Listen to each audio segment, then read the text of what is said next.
شاز نے مسکرا کر اس کے کندھے پر سر رکھا تھا۔ وہ اپنے لال کو دیکھ کر ایسے ہی بچہ بن جاتا ہے۔ فاز نے ایک نظر اسے دیکھا تھا اور بھری اسی یو کی جلتی لائٹ کو بے ساختہ اس نے شدت سے دعا مانگی تھی، داجی کی زندگی کی شدت سے مانگی تھی کہ دعا تو کبھی رد نہیں ہوتی، پھر وقت کی قبولیت ہو تو دعا کے رائے گاہ ہونے کا سوال ہی پیدا نہیں ہوتا۔ بالآخر 6 گھنٹے کی کامیاب سرجری کے بعد داجی کو روم میں شفٹ کر دیا تھا۔ فاز نے زبردستی شاز کو گھر بھیجا تھا، جبکہ خود ہی اس کے پاس تھوڑے سے فاصلے پر صوفے پر بیٹھا تھا۔ اس نے دیکھ رہا تھا، اچانک ایک نرس اندر آئی اور فاز سے مخاطب، سر یہ کچھ میڈم سینس لا دیں ہاسپٹل کے کام میں والے اسٹور سے، اور دیکھ کر وہاں سے باہر نرس ایک صفحہ ناس کو پکڑاتے ہوئے بولی تو فاز ایک نظر داجی کو نکل گیا۔ وہ اپنے ہی دھیان میں سڑک کو اس کے ساتھ کر کے اسٹور میں داخل ہوا تو اچانک کسی سے ٹکرایا۔ ایک ناسنائی وجود کی بیچ پر اسٹور میں موجود تھا، لوگ ہی ان کی جانب متوجہ ہوئے تھے۔ فاز نے ایک لڑکے کی شانشوں سے تھام کر سیدھا کیا تھا۔ گندی رنگت والے چہرے پر ڈر کی سرخی تھی، جبکہ آنکھوں سے بند تھی، گلابی لب سخی سے اب آپس میں بے وسعت تھے۔ فاز نے ایک نظر سے اسے دیکھا تھا اور سرد لہجے میں بولا تھا، لڑکی بچ گئی ہو، اب اپنی آنکھوں کو کھولو اس سے پہلے کہ میں تمہیں دھکا دے دوں، نیچے گراؤں۔ اس کی آواز پر سامنے کھڑی لڑکی نے اپنی کالی آنکھوں سے اس کو دھول دھار رنگت والے چہرے پر گاڑی دی۔ ہیزن گرین آنکھوں میں اس وقت ویرانی تھی، وہ ایک جھٹکے سے پیچھے ہوئی تھی۔ تم یہاں کیا کر رہے ہو؟ اس لڑکی کی بات پر فاز کی پیشانی پر شکنی ابھری ہوئی تھی۔ وہ ماقابل بات سمجھنے سے قاصر تھا۔ ایکسکیوز می، کیا میں آپ کو جانتا ہوں؟ فاز سنجیدگی سے بولا، گھٹیا انسان۔ آپ کو جانتا ہوں، فاز سنجیدگی سے بولا، گھٹیا انسان۔ تم وہی ہو نا جو پچھلے ایک ہفتے سے میرا پیچھا کر رہے تھے، اور جب مجھے اس میڈیکل اسٹور میں داخل ہوتے دیکھ لیا تو آ گئے موقع دیکھ کر جھوکا لگانے۔ لڑکی فاز کو گھورتے ہوئے بولی تھی، دیکھو تم دیکھ ہی رہی ہو کتنے دنوں سے تمہیں چھچھورے انسان سے بڑھتی محبت کے انمول موتی۔ اور فاز کی بات کاٹ کر اپنی کالی آنکھوں میں غصہ لیے وہ بولی تھی۔ فاز نے سختی سے لبوں کو بیوست کر خود کو کچھ بھی سخت کہنے سے روکا تھا۔ میڈیکل اسٹور میں موجود سب لوگ ان کی جانب متوجہ تھے۔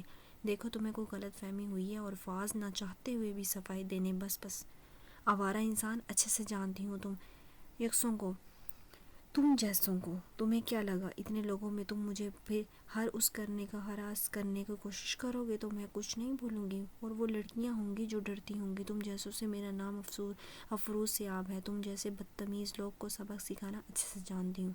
بکواس بند نہ کی، تم مجھ سے برا کوئی نہیں ہوگا۔ پہلی بات میں تمہیں جانتا تک نہیں، دوسری بات اگر سکینڈل بنانے کا اتنا ہی شوق تو کسی ایسی ڈھونڈو جو تمہاری باتوں کو، میں اس کو کیوں؟ فاز خان تم جیسی لڑکیوں کو فطرت ہی اچھے سے واقف ہے، فاز بنا لحاظ کیے بولا، اور اپنی آنکھوں میں سرخی لیے افسردہ گھورتے ہوئے وہاں سے چلا گیا۔ افروزہ نے ایک نظر میڈیکل اسٹور میں موجود لوگ پر دوڑائی، سب نے اپنے کام میں مشغول تھے۔ لو فیس، بدتمیز، گھٹیا، کمینہ اور دنیا کا سب سے بڑا ڈیش انسان، افروز چال کر بڑبڑاتے ہوئے وہاں سے نکلی تھی۔ سامنے دوسرے میڈیکل اسٹور کے دروازے پر فاز کو کھڑے دیکھ کر وہ اسے گھور کر ٹیکسی کی جانب بڑھ گئی تھی۔ داجی کو ہوش آ گیا تھا اور فاز کو اپنے سامنے دیکھ کر ان کی خوشی کی کوئی انتہا نہیں تھی۔ وہ فاز سے مل کر کافی دیر تک اسے گلے شکوے کرتے رہے، جبکہ فاز سنجیدگی سے بس سنتے ان کے چہرہ دیکھ رہا تھا۔ تقریباً ایک ہفتے بعد وہ ہاسپٹل سے ڈسچارج ہو کر گھر آئے تھے، اور اس دوران سب گھر والے ان کی باری باری ملنے جاتے تھے، لیکن فاز پچھلے ایک ہفتے سے ان کے پاس کھڑا تھا۔ گھر آ کر داجی کو ان کے کمرے میں لٹا کر لاؤنج میں آ کر صوفے پر بیٹھ گیا تھا۔ لالا پانی لاؤں آپ کے لیے؟ حرارت نے فاز کو صوفے پر بیٹھے دیکھ کر پوچھا تھا۔ احان کہاں ہے؟ فاز نے اس کی بات پر نفی میں سر ہلایا تھا۔ احان کا پوچھا تھا لالا، وہ شاز لالا کے ساتھ ان کی یونیورسٹی گیا ہے۔ ٹھیک ہے۔ یہ بول کر فاز نے آنکھیں بند کر صوفے کی پشت سے سر ٹکا دیا تھا۔ اچانک اس کی آنکھوں کے اس دن والی لڑکی کا سراپا لہرایا تھا۔ وہ ایک دم سے آنکھیں کھول کر سامنے ای.ڈی کال کی اسکرین کو دیکھنے لگا تھا۔ اسے واپس جانا تھا پیرس، لیکن داجی کی طبیعت خراب ہونے کے ڈر سے وہ ابھی تک رکا تھا۔ احان کے اسکول کو کافی حرج ہو رہا تھا، مختلف سوچوں میں وہ گرا تھا۔ جب لاؤنج میں داخل ہوتے محاذ کو دیکھا، وہ اپنی پوری آنکھوں کو کھول گیا تھا۔ کیا گھر میں داخل ہوتی ہی سلام کرنے کی عادت چھوڑ چکے ہو؟ اور محض السلام علیکم، وہ میرا دھیان نہیں تھا۔ السلام علیکم، وہ میرا دھیان نہیں تھا، محض بامشکل مسکرا کر بولا تھا۔ فاز نے غور سے اسے دیکھا تھا، جس کی کمی دو دھار رنگت میں پیلاہٹ نمایاں ہو رہی تھی، جبکہ آنکھوں کے نیچے نیچے گہرے گہرے سیاہ سیاہ ہلکے ہلکے بھی واضح ہوئے تھے۔ تم اتنی دیر سے کیوں آئے ہو گھر؟ فاض نے پیشانی پر ابھرتی لکیروں سے مقابل سانس خشک گیا تھا۔ لالا، وہ ایک اضافی لیکچر تھا آج۔ ماں سر جھکائے بولا تو فاض نے کچھ سوچتے ہوئے اپنا سر اس بات میں بہلایا۔ جا تو کمرے میں جا کر آرام کرو۔ فاض کا سنجیدگی سے لہجہ معاذ کے لیے نیا نہیں تھا، وہ ایسے ہی تھا، معاذ جانتا تھا، لیکن اسے بارے اس کی خود پر پڑتی گہرے تشنیع نگاہیں اس پر آر پار ہو رہی تھیں، محسوس ہو رہی تھیں۔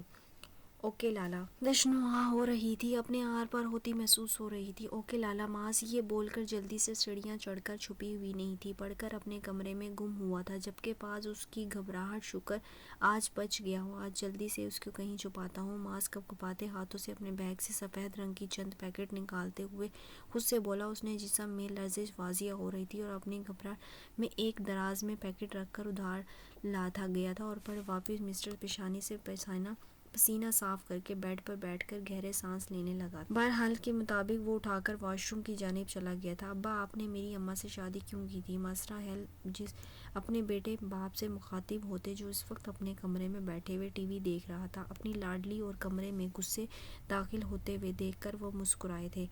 کیا ہوا ہے؟ آپ کیا کر دیا ہے میری بیوی نے؟ وہ مسکرائے اور ماسٹر کے بھولے گالوں کو دیکھ رہے تھے۔ آیا کیا بتاؤ گی؟ میں اب آپ کو ماسٹر تھیں فرزش، وہ بیٹھے ان کی گود میں سر رکھے بول رہی تھی۔ میں ماسٹر کی اماں کمرے میں داخل ہوئی۔ حاجی صاحب، میں بتا رہی ہوں، اگر اب آپ نے لاڈلی سے مالے بچوں کی چیزیں چھین لی تو میں اس کے کپڑے دھونے والے ڈنڈے سے مارنا ہے۔ سفیدہ بیگم کی بات پر سجاول صاحب نے ایک نظر اپنی بیٹی کو دیکھا، جو آنکھوں بند کیے بیٹھی تھی، جبکہ سفید بیگم غصے سے لال پیلی ہو چکی تھی۔ بیگم، کون سی چیزیں لے لی ہیں میری لاڈلی نے؟ حاجی صاحب، میں بول رہی ہوں، اگر آپ نے اسے مزید بڑھا دیا تو میں لہٰذا نہیں کروں گی۔ اس کی اونٹ جتنے قد کا سفید بیگم نے ماسٹر کے لمبے قد پر چوٹ کی۔ اماں، یہ غلط ہے، آپ بات میرے قد کو کیوں آتی ہوں؟ اچھا خاصا معقول قد ہے میرا، اور ویسے بھی میں نے نہیں چھینی کسی سے۔ آخر بات ماسٹر منہ بسور کر بولی تھی۔ سفید بیگم اسے گھور رہی تھی۔ حاجی صاحب، میں بتا رہی ہوں، لڑکی سمجھا لے، میری برداشت کی آزما رہی ہے۔ سفینہ بیگم سجاول صاحب کو درمیان میں گھسیٹا تھا۔ بیگم، ہوا کیا ہے تو بتاؤ، ہونے کو کچھ رہ گیا ہے شیری؟ وہ سامنے والی جانی یونس کی دکان سے کوئی پاپڑ لے گلی سے گزر رہا تھا، مگر آپ کی لاڈلی ہضم نہیں ہوا اور اسے ڈرا کر اس کے بیچارے کو بچے اس کے پاپڑ چھین لیے۔ اماں، چھینے تو نہیں تھے، نیچے گر گئے تھے، اس نے تو میرے اٹھا لیے تھے، کیونکہ مجھے خدا کے زمین سے ملے تھے اور دوسرے جیسے آپ کے بیچارہ بول رہی تھی۔ کل میں نے اسے رویے دیتے لیز لانے کے لیے، لیکن وہ لیز لا کر میرے سامنے بیٹھ کر کاج چلا گیا تھا۔ جب اس کی ماں سے شکایت کی تو بولی بچہ ہے۔ بیگم، بچہ ہے؟ ماسٹر منہ بسورے ہوئے سفینہ بیگم کے جواب میں بولی تو سفینہ بیگم اسے گھورتے ہوئے آگے بڑھی۔ نہیں، تم رک جاؤ، میں بتاتی ہوں۔ بیگم، آپ جائیں اور کھانا بنائیں، میں سمجھا دیتا ہوں اپنی بیٹی کو۔ سجاول صاحب جلدی درمیان میں آئے اور نرمی سے سفینہ بیگم کو دیکھ کر بولے۔ سفینہ بیگم دونوں باپ بیٹی گھورتے ہوئے کمرے سے باہر چلی گئی تھی۔ ماسٹر، گڑیا بڑی بات ہے، آئندہ ایسے نہیں کرنا، ہمیشہ والے الفاظ دہرا کر اپنی بیٹی کے سر پر بوسہ دے کر مسکرائے۔ ابا، ماں پتہ نہیں کیوں ہر وقت میں چھپائے رکھتی ہیں، اب ایسا کریں، دوسری شادی کریں۔ ماسٹر کی بات پر وہ کہکا لگا کر اسے دیکھنے لگے۔ ان کی بیٹی معصوم تھی لیکن شرارتی تھی، انتہا کی تھی۔ اچھا جاؤ، میرے لیے پانی لاؤ، اور مجھے پیاس لگی ہے۔ مجھے سجاول صاحب کی بات نہ ہوئے اٹھی۔ اب اگر اماں نے مجھے ہاتھ بھی لگایا تو میں نے شیری جو میں روپے نہیں مانگے وہ مانگ لوں گی۔ ماسٹر بولتے ہوئے کمرے سے باہر چلی گئی، جبکہ سجاول صاحب نے مسکرا کر اپنی چھوٹی سی دنیا کو دیکھا تھا۔ کتنی خوش تھی وہ 5 سال پہلے، لیکن حادثے نے ان سب کو چھین لیا تھا، یہاں تک کہ ان کی ٹانگیں بھی۔ وہ ماضی کی یادوں کو پھر دماغ میں جگہ دیتے ہوئے نم آنکھوں سے مسکرائے۔ صبح کا ناشتہ سب خاموشی سے کر رہے تھے۔ فاض نے داجی کو مخاطب کیا تھا۔ داجی، میرے سر کا کال آئی تھی، وہ مجھے واپس بلا رہے تھے، اور آہان کی اسکول پر پرنسپل نے مجھے سے رابطہ کیا تھا۔ اس کی پڑھائی کافی حرج ہو رہا ہے، ویسے بھی 2 ہفتے ہو گئے ہیں، تو مجھے لگتا ہے اب آپ کی طبیعت بھی ٹھیک ہے، اس لیے ہم لوگ واپس جا رہے ہیں۔ فاض کی سنجیدہ آواز پر سب گھر والوں نے ناشتہ چھوڑ کر اسے دیکھا تھا۔ شاز نے راجی کو دیکھا تھا، جس کے چہرے کا رنگ معتبر ہو چکا تھا۔ فاض، تم کہیں نہیں جا رہے ہو؟ داجی نے سنجیدگی سے کہا تھا۔ لیکن داجی، میں یہاں نہیں رہ سکتا، وجہ آپ جانتے ہیں۔